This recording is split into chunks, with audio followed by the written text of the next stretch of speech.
How's your family doing? Everybody's well. Thank you very much. I think we just went live. You did. Hello, everybody, and welcome to what may be our final regional report out here for the Northeast region. We're grateful for everybody who's been tuning in along the way for updates. As you'll see when I go over the numbers, they have been improving. So we feel like we can put this program on hiatus, I guess is the right way to say it. If there's reason, either virus peaking or something going on with vaccinations that we need to get out, we can pick this tool up and use it again. But for now, this is will be our last one. And we're grateful to everybody. The people you see on here have been in here week in and week out. No one's getting paid any extra to do this. And so we're grateful for them volunteering for their region and for their state. And we're really, really grateful for that. So thank you, Sarah and Derek and Jenny, who've been on. And we got Dr. Watson coming into the room too, who's been a regular with us. So what I'll do is I'll go over our numbers and then we'll get our regular report out here. Let me get that pulled up here. It's going to look a little different this week. So what you'll see actually is the whole state page here. And we are looking at the Northeast region as you come across here. And I thought maybe the best way to do this was to compare it to a month ago, January 18th. This is where we were, okay? So when you think of hospitalized COVID patients, we were at 138 a month ago, now at 77. When you think of COVID patients in the ICU, we were at 28, now at 17. You think available ICU beds, we were at 29, now at 36. So from 26% capacity a month ago now to 32% capacity. So just you can see the improving numbers there. And then coming down to the Northeast, which this graph includes Kansas City, Kansas in it, but you can again see the drop off in the number of cases here, which has been really positive. Now let me come over to the KDHE site and look at the number of cases here too, just because I do think it helps paint the picture. You can see down across the state and here over the last several weeks where we would have had 3,300, almost 3,400 new cases down to last week to, being just under 1,200. And this is not the full picture. This is one kind of test, but it does paint the picture of the trend and where it's going. And then I thought it's good too to look at the positivity rate here. And again, Northeast Kansas, having been up north of 10% here at the beginning of the month, and coming down, getting just under 5% there, and staying in between that 5 and 6% rate. So we want to see cases go down, percent positivity going down. That's usually a good sign that things are going the right direction. While I have you here, I'm going to go to the vaccine, kansasvaccine.gov website and look at this data tab. Good news here too. We're now at least 10% of the state is vaccinated. Still having issues putting data in, so that number is better than that. Over 100,000 people fully vaccinated with both doses.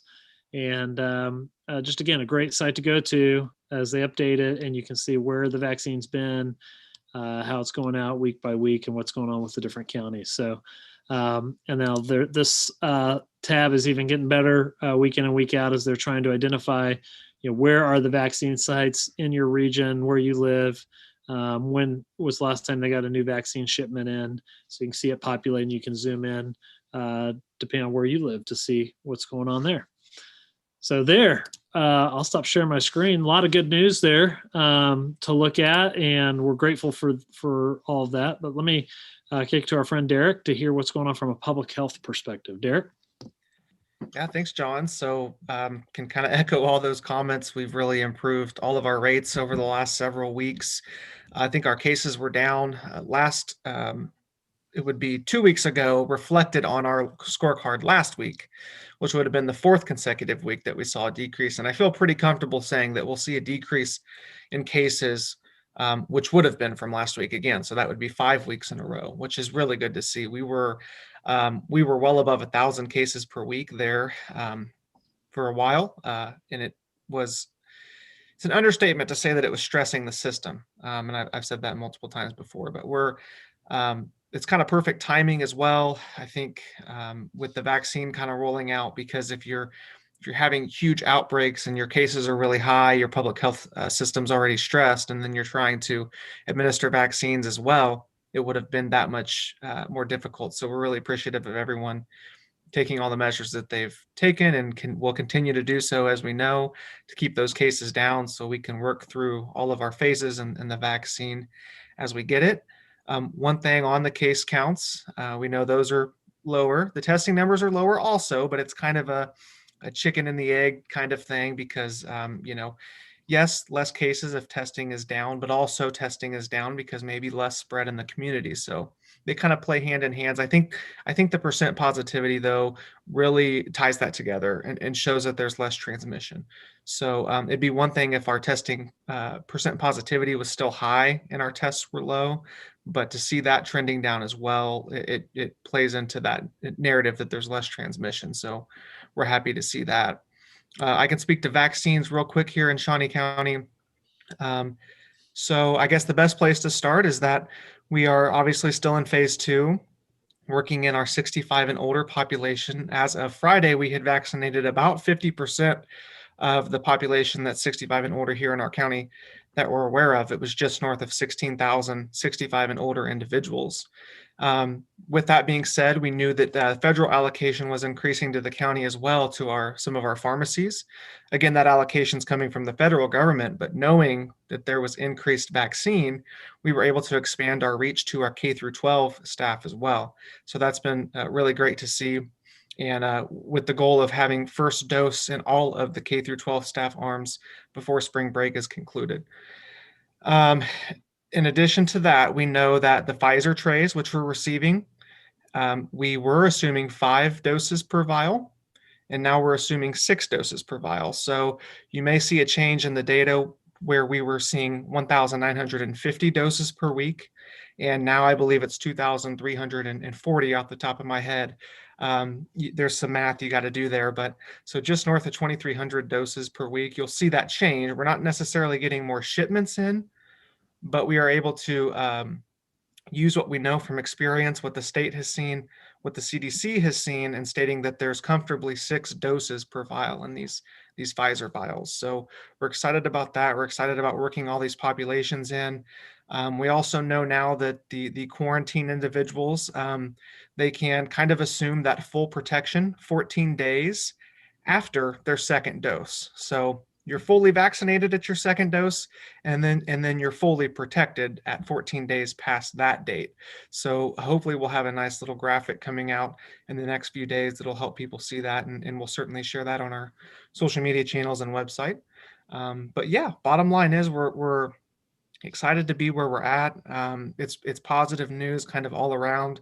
We just got to keep it there, as I always say, and you can't let up. You got to keep doing what you're doing to keep it where it's at. And we'll keep going full steam ahead on these vaccines as we get them. Thank you, Derek. Appreciate it. Let me pass it over to Sarah, hear about from the hospital's perspective. Thanks, John. Sarah Gideon. I am the director for the Health Innovation Network of Kansas and represent a number of counties in the Northeast Kansas region. I wanted to start off just by saying there's a couple of things to tag on to what Derek was saying. With the current weather pattern that we're in and have been in for the last week, we are going to see potentially an impact on both testing and vaccination. So just encourage people to both stay healthy and safe, staying warm as you can, get tested if you need to. The vaccines will be there and available for you. And just to know that there's going to be some impact on those numbers as we start to see reports in the coming weeks. Additionally, don't delay your care. Continue to go to your local hospital or health clinics. If you have need for care, we want to make sure that people know that they are safe places to be and that the doors are open, and we want to take care of you. Some of our hospitals, John, on that dashboard that you shared, we went from 1 hospital reporting critical staffing issues to 2. And we are still continuing to see some critical staffing needs on night shifts and within our nursing. So just something that we have to be aware of and staff appropriately. It's been a long year for our hospitals, for all of us, for sure. But those things that you can do to help support your local facilities, your local healthcare providers, are greatly appreciated. And those do include wearing your mask, socially distancing, staying home when you can, seeking your preventative care as you can, so you can still reach out to your physicians or your providers, but doing what you can to keep yourselves and your family and your neighbors safe. And just one last thing, John, to tag on to what we were talking about with the dashboard before, we've seen a really good decline in cases. If we look back to June 1st, we had just under 800 cases for a week. Today, or as of yesterday, we had 4,000. So we've come down a lot from that 19,300 high right before Thanksgiving. We still have work to do. And we really appreciate the people that are putting in the work to get those cases moving lower, to help support our local public health and hospitals. And we just look forward to seeing all of you as you need care. And John, we really appreciate this opportunity to speak to people and to make these connections. So thank you. Thank you, Sarah. Mhm. Great point. Things are a lot better off of being really bad, but they're not back to where they were when we were breathing a little easier last summer. So thank you for bringing that up. Dr. Watson, what can you tell us from Cheyenne? I'll make you the host while I introduce you. Cheyenne Mountain Software, been a great ad to talk to us about what's going on from the transfer situations. So Dr. Watson, what can you give us an update Yeah, on?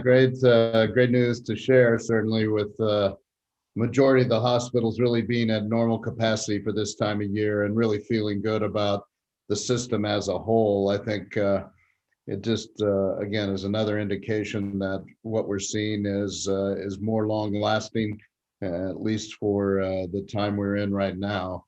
10% of the transfers are COVID positive and about 13% are needing assistance finding beds. We're really not seeing problems finding beds in the system, but we are able to assist those facilities that want help in locating a bed. But certainly a lot more capacity, and we're seeing days actually where we're not necessarily transferring very many COVID patients, which is totally different from where we've been in the past. So all good. I think it again talks about the system and where we are. We're at the end of sort of this winter spike, but do feel like there is a spring spike to come, and we're going to hopefully have enough vaccine on board that it affects that one, and we don't see the same sort of spike that we saw in 2020. So really encouraging everyone to take away what they've learned from these from this process. Make sure we do reflection and analysis and don't go backwards, don't have to relearn the things we've learned recently. And the lessons here have been good, and certainly the ability to share ideas and share good news across the different channels and in the state have been great to be a part of here. And John, certainly the origin and sort of the instigation for all of this, really been a privilege to be part of it. Thanks, Dr. Watson. And grateful for everybody. I gotta, before I wrap up, and say my thank yous.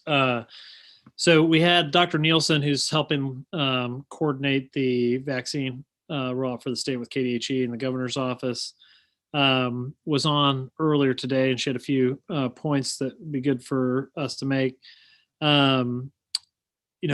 have a focus. I guess we're going to hear more from the governor tomorrow on all this. There are tech problems with data reporting. That's real. Makes Kansas look worse than it is. Anybody that's in the system, I think, understands it. And they are trying to put in some new requirements that should help with that. The goal out there is that the vaccine is in arms within 7 days. And I think most places are hitting that. There's been a lot of conversation about the urban-rural divide and what's going on there. She pointed out the least number of doses that can be shipped is 100. And that's why you see that. And that the urban settings who have the ultra cold storage available have been getting a majority of the Pfizer vaccine, and we've gotten a little less Pfizer lately. and they are understanding the need to rebalance as some of the rural communities are getting through phase two. And some of the major metros still have a long way to go to get through phase two. They do think the retail pharmacy program is going to help level the playing field. That got launched this week or this past week. And my understanding is that they will be getting more vaccine as they go along the way and get their systems in place. The hope is that Johnson & Johnson's vaccine will be approved before the end of the month, which put a third supply of vaccine out there. That is a one-shot vaccine. And so you heard Derek talking about it's 2 weeks after you get your last shot that you're actually fully immunized and or safe. I forget the word you used, but it was good, better than what I just used. But that one will be, you'll get the shot in 2 weeks after that one shot, you'll be good to go. Moderna, there's a 4-week gap between the two shots. Pfizer, a 3-week gap. So things I asked her to pontificate about the next 90 to 120 days. The hope and what we've been seeing is that more vaccine is coming. We're still where it's a supply side issue. There's more people that want it than what we have. There's more people in phase two that we need to get through than what we have to be able to really rifle through it. But with more vaccine, you'll see more opportunities, more on the retail pharmacy, more on mass vaccinations, these great county hospital and health network partnerships that we're seeing pop up that we can leverage to do more as more vaccine comes out. But you will see the conversation shift here at some point to vaccine hesitancy, where we will get to a point where we have more vaccine than the number of people that are willing to take it. And we'll just need to talk about the vaccine, how it's safe, and what to consider and help get information. And we'll be relying a lot on physicians networks, I think, to help get that information out. People tend to listen to their doctor. And with the new UK variant has now popped up in Ellis County and not now this week in Sedgwick County. And so at some point that's believed to be that will become the more dominant variant, as it's showing early on to be more contagious and more lethal. I don't know. There's a medical word, but that paints the picture. So we want to, that's why it's the right time to continue to mask up, continue to distance, to finish strong along this path. Numbers are getting better. Sarah made the point to not delay your care. We heard in Kansas City that they're seeing a significantly less number of cancer patients than they usually do. And that's not because cancer went away, right? There's people that aren't coming in and getting the care that they need or aren't aware that they need the care. And so get in.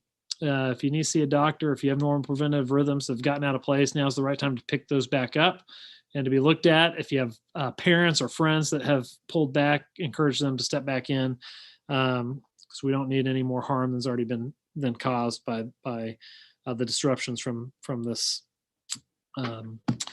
pandemic. So now let me move on over to our bright spot. This comes out of Southwest Kansas. I really like the story. So you can see it's a YouTube channel. It's a beautiful day in our neighborhood. When you're Googling it or looking for it, not your neighborhood, you'll get all Fred Rogers, which is all great stuff too. By the way, I'm a huge fan. But it's a beautiful day in our neighborhood. Two physician assistants in Southwest Kansas, Aaron Keeley and Rachel Svati, were sitting around thinking about their Somali neighbors who needed to get information out in their language about the COVID vaccine. So they thought, well, we'll record a little video and post it online. And they realized in that part of Kansas, in that triangle between Liberal Garden City and Dodge City, over half the people, English is not their first language. And so they thought to get translators and have these conversations, as you can see, in all these different languages, Arabic and Spanish and Somali, Burmese, Vietnamese. I mean, you can see all these different languages, amazing. Some languages I didn't even know were out there, but really impressive. It's catching wind. If you deal with populations speak any of these languages, this is a great resource to forward on to them to just help get information out about what's going on with the COVID vaccine. And just, I love this because we've seen it over and over again in this pandemic, but the healthcare community so focused on loving their neighbor, this one literally their neighbor, and how contagious that is and how it grows. And we never run out of kindness or love or any of that we spend. There's always more to give. And so just really inspired by Aaron and Rachel and grateful for them. And with that, very grateful for, like I said, everybody on this call that has been here week in, week out, the people that joined us to give the boots on the ground report. Those were all just great. Sarah, thank you for helping us to find them.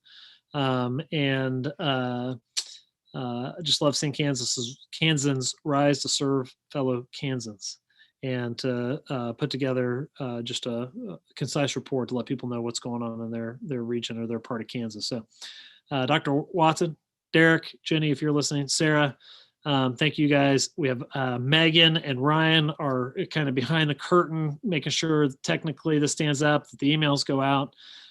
Grateful to both of them. So until next time, like I said, we'll let you know if we need to pick these up. We'll email out the group and we'll pick these up if we need to. Let's hope we don't. And until next time, my friends, thank you for all that you do. And we're very grateful.